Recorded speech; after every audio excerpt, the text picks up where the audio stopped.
Сәлем достар, менің атым Амангелді Нұрия, мен 12 сыныбының оқушысымын, және бұл менің ғылыми жобам Grammar through Visual Representations.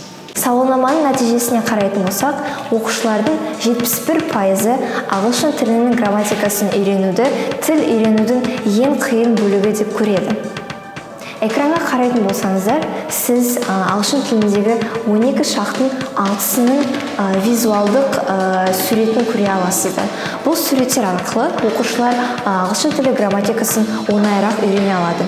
Себебі текст түсіндірулерден қарағанда оқушылар үшін көзбен көретін информацияны қабылдау өте оңай.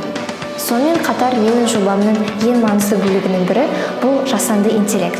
Мен бұл жасанды интеллектті Telegram бот ретінде шығардым, және оның басты мақсаты оқушыларға грамматиканы түсіндіретін суреттерді генерациялау арқылы ағылшын тіліндегі грамматика тақырыптарын түсіндіру болып табылады.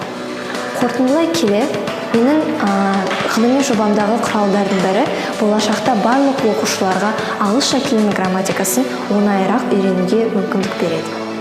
Бұл ғылыми жоба арқылы мен республикалық ғылыми жобалар байқауында ағылшын тілі секциясында 3-ші орын алдым.